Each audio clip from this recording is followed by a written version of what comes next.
नमस्कार मु रोनी राजधानी स्पेशल न्यूज को स्वागत करछि। जेमती कि समस्त जानछन्ती आज होची पखाळ दिवस।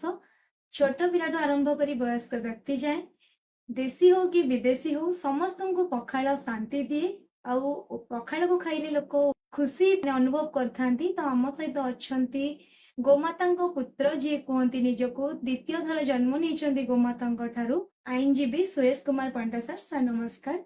आपण को हार्दिक अभिनंदन। आपण मध्य आपणकर समस्त दर्शक बंधु मान हार्दिक अभिनंदन स्वागत मोर कोटि कोटि प्रणाम। आज बड़ सौभाग्यर कथा देखो आम सनातन धर्म उल्लेख अच्छी प्रत्येक दिन में प्रत्येक दिवस किसी खाद्यर निरा परिवर्तन थाए। आपण मानक टिके आगुरी जनवाक चाहे प्रभु जगन्नाथ जी जेपरी 64 प्रकार व्यंजन प्रभुंकर पाखे लगे से भितर गोटे पखाड़ व्यंजन अच्छी। तेणु आज आम जो पखाड़ दिवस को पालन कर सनातन धर्म ठार समस्त शिखी आज विश्व में पखाड़ दिवस पालन कर पखाड़ दिवस पालन कर एक वैज्ञानिक मत अच्छी कहीं कहू चाहे जिते कि खाद्य ईस्ट युक्त खाद्य वर्तमान समय खरा तापर रक्षा दरकार से ईस्ट युक्त खाद्य हूँ पखाड़। से पखाड़ दिवस पालन करने द्वारा विश्व दरबार रे आम पखाड़ पहुंची पारुची। ताही भारत वर्ष रे सृष्टि आ बेसी आधुनिकतार व्यवस्था को नहीं ओडिशा रो ही सृष्टि पखाड़।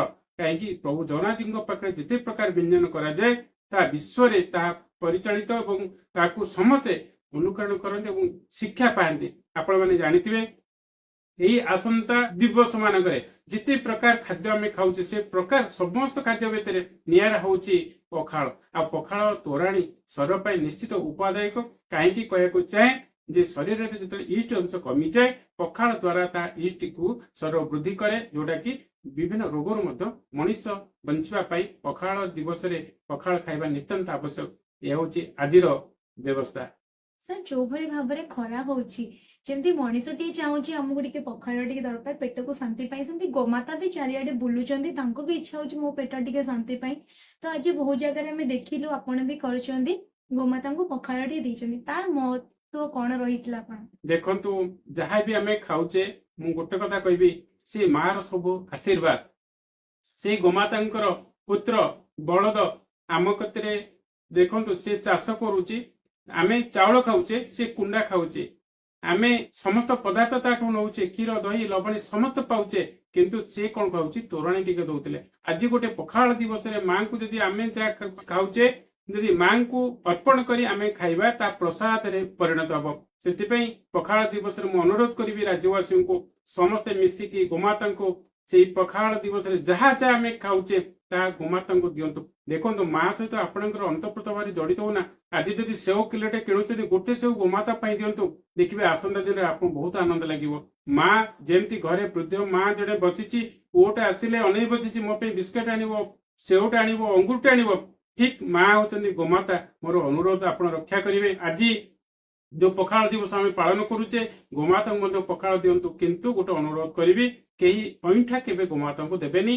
स्वतःप्रत भाव आग साष्टांग प्रणाम करी माँ को जदि नूतन भाव भल खाद्य देवे तापर आप खाइबे देखिए लक्ष्मी आपण पाखे पाखे सदा सर्वदा। ये बहुत पुराण रे गो महात्मा एवं पद्म पुराण सदा सर्वदा रही। से गोटे रुटी प्रथम रुटी गोमाता देला परिवार खाती देखिए से परिवार केवे खाद्यर अभाव रही। यही सत्यवाणी किंतु मोर अनुरोध करी आज जो पखाड़ दिवस पालन कर समस्ते आसतु जहाँ घरे पखाड़ पालन करते देवा नचेत जहाँ आपण अन्न प्रसाद करुँच साधा करुँच गोमाता देले पुण्य अर्जन हो पार। सर आग काल लोक मैंने पेज को रखुली गाई द्वार बुली बुली आसे कटा चोपा जो परिवा चोपा थाए पेज सहित मिसेकी से खाती और जाती। आजिकल लोक कौन कर पेज भाजी फोपाड़ी दौरान बेसिन रे आ जो परिवा चोपा भाजी डस्टबिन रे फोपाड़ी दौरान गोमाता डस्टबिन रू खाऊँ ये शेष लोक को कौन मतामत देवा चाहूँ। मु अनुरोध करी प्रत्येक गोमातार संतान को माँ देखो मु कहली ना आम चाउल खाऊचे से पेज पीऊचे आमे अन्नदान ताठू पाऊचे क्षीर दही लवणी पाऊचे ताठू घी पाऊचे इतने सुंदर पाई सारा पर संकुड़ी देवा उचित कि केबे संकुड़ी दबानी। किंतु देखो पेज जोटा बाहर पेज आम आवश्यक नहीं। चाउल आप खाइले भात खाइले जो पेजटे बाहर गोमाता को दिंतु से जोटा कि आप खाइबेनी ताकू ही से माँ खाइब। किंतु मनीष खाइले ଲାଟ୍ରିନ୍ ଯାଉଛି ତାର ମଳଟା ବାହାରକୁ ଯାଉଛି, କିନ୍ତୁ ଗୋମାତା ଖାଇଲେ ସେ ଆପଣଙ୍କର ଅଦରକାରୀ କି ସିଏ ଖାଉଛି, କିନ୍ତୁ ତାର ଗୋବରକୁ ଆପଣ ମସ୍ତକରେ ଆମେ ଲଗାଉଛେ। ଦେଖନ୍ତୁ ମୁଁ ବି ଲଗେଇଛି, କିନ୍ତୁ କହିବାର କଥା ତାର ମସ୍ତକରେ ଲଗାଇବା ଦ୍ୱାରା ବହୁତ ପ୍ରକାର ଉପକାର ହୁଏ। ଆପଣ ଜାଣିଛନ୍ତି ଶରୀରକୁ ବାହ୍ୟ ଜର୍ମ କେବେ ପ୍ରବେଶ କରେନି। ଯୋଉମାନେ କୋଭିଡ ରେ ଛଟପଟ ହେଲେ ମୋର ଅନୁରୋଧ, ଆପଣ ଯଦି ଗୋବର ସବୁଦିନ ମସ୍ତକରେ ଲଗେଇବେ, ଦେଶୀ ଗୋମାତାଙ୍କର ଗୋବର, ବାହ୍ୟ ଜର୍ମ କେବେ ବି ଶରୀରକୁ ଆସିବନି କିମ୍ବା ଶରୀର କେବେ ବି ନଷ୍ଟ ନାହିଁ। ଏହାର ଉଦାହରଣ ମୁଁ ଆପଣଙ୍କୁ ବାରମ୍ବାର କହୁଛି, ଇଏ ଶରୀର ବଞ୍ଚିଛି ମା ପାଇଁ। ଗୋବର ଲଗାଉଛି, ଗୋମୂତ୍ର ପାନ କରୁଛି, ଗୋମାତାଙ୍କ ସେବାରେ ଆସୁଛି, ଗୋମାତାଙ୍କ ସହିତ ସଦାସର୍ବଦା ଅନ୍ତ ମତେ ଯଦି ଏଇ ସେବାରେ ନିବୃତ୍ତ କରାଯିବ, ବିଶ୍ୱାସ କରନ୍ତୁ ଆଜ୍ଞା 15 ଦିନ ବି ଏ ଶରୀରଟା ବଞ୍ଚିବନି, ନଷ୍ଟ ହେଇଯିବ। କିନ୍ତୁ ଯଦି ଗୋମାତାଙ୍କର ଆଶୀର୍ବାଦ ବଞ୍ଚିଛି, ମୁଁ ବି ଅନୁରୋଧ କରୁଛି ଆପଣମାନେ ବି ଏହାର ଏକ ଶିକ୍ଷଣୀୟ ଉଦାହରଣୀୟ ଭାବେ ଗୋମାତାଙ୍କର ସୁରକ୍ଷା କରିବା, ଗୋମାତାଙ୍କୁ ଭଲ ଖାଦ୍ୟ ଦେବା, ଗୋମାତାଙ୍କ ସହିତ ଅନ୍ତଃପ୍ରେ ଜଡ଼ିତ ହେବା। ସେ ମୋର ମା ବୋଲି ହୃଦୟରେ ଯଦି ନେଇଯିବେ, ସିଏ ଆପଣଙ୍କୁ ତା ପଣତକାନିରେ ଆପଣେଇ ନେବ। ଦେଖିବେ ମା ଓ ସନ୍ତାନ ଭିତରେ ଯୋଉ ଆନନ୍ଦ, ତାହା ନିଶ୍ଚିତ ଭାବରେ ଆପଣ ପାଇବେ। ଜୟ ଗୋମାତା। ସାର୍ ଆପଣ ଗୋମାତାଙ୍କ ପାଇଁ ଦ୍ୱିତୀୟ ଜନ୍ମ ନେଇଛନ୍ତି। ଗୋମାତା ହଉଛନ୍ତି ଆପଣଙ୍କ ମାତା ସଦୃଶ। ଆପଣ କଣ କେମିତି ଆଜି ସେଲିବ୍ରେସନ କରିଛନ୍ତି? ସକାଳୁ ଉଠି ଗୋମାତାଙ୍କ ସହିତ ଆପଣ କେମିତି ଆଜି ସବୁଦିନ କରୁଛନ୍ତି? ଆଜି ଯେହେତୁ ପଖାଳ ଦିବସ ଅଛି, ତ ଆପଣ କେମିତି ତାକୁ ପାଳନ କରୁଛନ୍ତି? ଦେଖନ୍ତୁ ଆପଣ ତ ଫଟୋ ଚିତ୍ର ନେଇଛନ୍ତି, ଭିଡିଓ କରିଛନ୍ତି ଗୋମାତାଙ୍କର ପାଇଁ। ଆପଣ ଦେଖନ୍ତୁ ଗୋମାତା କେତେ ସୁନ୍ଦର ଖାଉଛନ୍ତି। ଆଉ ପ୍ରତିଦିନ କଥା କହିଲେ ଆପଣ ଜାଣନ୍ତୁ, ମୁଁ ରାତି 1-2ଟାରୁ ଶୋଇଲେ ମଧ୍ୟ ଠିକ 4ଟାରୁ 4:30 ଭିତରେ ଗୋମାତା ସମସ୍ତେ ଆସି ମାମା ଡାକିବେ। କାହିଁକିନା ସେ ଗେଟ୍ ନ ଖୋଲା ପର୍ଯ୍ୟନ୍ତ ସେମାନଙ୍କ ଭିତରେ କଣ ମାନେ କେତେ କଣ ଭାବି ଦେଉଥିବେ। ସେ ଦେଖିଦେଲା ପରେ ଦେଖନ୍ତୁ ଗେଟ୍ ଖୋଲେ ତାଙ୍କ ଭିତରେ କମ୍ପିଟିସନ, କିଏ ଆମ ଭିତରକୁ ଆଗକୁ ଯିବା। କିନ୍ତୁ କେତେ ଆନନ୍ଦ ଲାଗେ ମାର ଦର୍ଶନ ସକାଳ ପାଇଲେ ରାତ୍ର ପର୍ଯ୍ୟନ୍ତ। ଏବେ ବି ଦେଖନ୍ତୁ ଗୋମାତା ଅପେକ୍ଷାରେ ବସୁଛନ୍ତି। ଆମେ ଏଠି କାର୍ଯ୍ୟକ୍ରମ ସାରିଲା ପରେ ମା ବି ଆପଣଙ୍କୁ ଦର୍ଶନ ଦଉଛନ୍ତି। ମା ସହିତ ଅନ୍ତର୍ଗତ ହୋଇ ଜଡ଼ିତ। ମୋ ମା ମୋର, ମୁଁ ତା, ଏତିକି ମୋର ବିଶ୍ୱାସ ଭରସା। ଆଉ ପଖାଳ ଦିବସ ରେ ମୁଁ ହାର୍ଦ୍ଦିକ ଅଭିନନ୍ଦନ ଦଉଛି ରାଜ୍ୟବାସୀଙ୍କୁ। ଆସନ୍ତୁ ଗୋଟେ ନିଆରା ବ୍ୟବସ୍ଥା କରିବା। ଆମ ଘରେ ଯାହା ଯେଉଁ ଦିନ ପାଳନ କରୁଛେ, ଗୋମାତାଙ୍କୁ ପ୍ରଥମତଃ ଅର୍ପଣ କରିବା, ତାପରେ ଆମେ ଭଜନ କରିବା। ଦେଖିବେ ନା ଆପଣ ଭିତରେ ଆନନ୍ଦ ଆସିବ। ଆଉ ସେଇ ଆନନ୍ଦ ନିଆରା ଆନନ୍ଦ, ମା ସହିତ ଆପଣଙ୍କର ଅନ୍ତର୍ମୁକ୍ତ ଭାବେ ଜଡ଼ିତ। ଗୋଟେ ଅନୁରୋଧ କରିବି, ଦେଖନ୍ତୁ ଖରାଦିନ ଆସିଲା, ଘର ସାମ୍ନାରେ ସମସ୍ତେ ଗୋଟେ ଗୋଟେ କୁଣ୍ଡଟେ ରଖନ୍ତୁ। କିଛି ନହେଲେ ଗୋମାତା ଯଦି ଆପଣଙ୍କ ଦ୍ୱାର ମୋର ଟିକେ କଣ ଖାଦ୍ୟ ଅର୍ପଣ କଲେ ନା, ଆପଣଙ୍କର ସତ କଥା କହୁଛି ସ୍ୱର୍ଗ ପ୍ରାପ୍ତି। ଦ୍ୱିତୀୟ କଥା କହୁଛି, ଯଦି ଆପଣଙ୍କର ଘର ସାମ୍ନାରେ ପାଣି କୁଣ୍ଡରେ ପାଣି ଟିକେ ଗୋମାତା ପାଇଁ ଆହା ବୋଲି କହିଲେ ନା, ଆପଣ ଦେଖିବେ ପରିବାର ସଦା ସର୍ବଦା ସୁଖ ଶାନ୍ତି ସମୃଦ୍ଧିରେ ଭରିଯିବ। କିଛି କହିବା ପାଇଁ ପଡିବନି। ଆପଣମାନେ ଠିକ ଭାବରେ ଜାଣିଛନ୍ତି, ଯୋଉଠି ଗୋମାତା ଆହା ବୋଲି ଆନନ୍ଦ ଦିଅନ୍ତି, ତା ପରିବାର ଆନନ୍ଦମୟ ହେଇଯାଏ।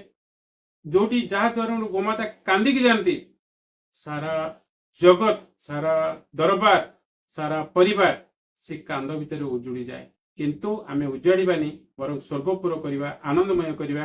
ଆନନ୍ଦ ପାଇଁ ଗୋମାତାଙ୍କୁ ସେବା କରିବା, ଆନନ୍ଦ ପାଇଁ କୁଣ୍ଡଟେ ବସିବା। ମୋର ଛୋଟ ଅନୁରୋଧ ରଖନ୍ତୁ, 400ରୁ 500 ଟଙ୍କା ଭିତରେ ପଡ଼ିବ ସିମେଣ୍ଟ କୁଣ୍ଡ ରଖିକି ସବୁଦିନ ସକାଳୁ ଉଠି ଯଦି ଗୋମାତାଙ୍କ ଉଦ୍ଦେଶ୍ୟରେ ପାଣି ରଖିବା, ଗୋମାତା ଥରେ ଯଦି ଜୀବନରେ ଆସି ଆପଣ ସେଇ କୁଣ୍ଡର ପାଣି ପିଇଲେ ଜୀବନ ସାର୍ଥକ। ଦେଖନ୍ତୁ ମାତ୍ର 500 ଟଙ୍କା ଖର୍ଚ୍ଚ ହେବ, କିନ୍ତୁ ଜୀବନ ସାର୍ଥକ ପାଇଁ ଗୋଟେ ଉପାଦାୟକ ହେଇଯିବ।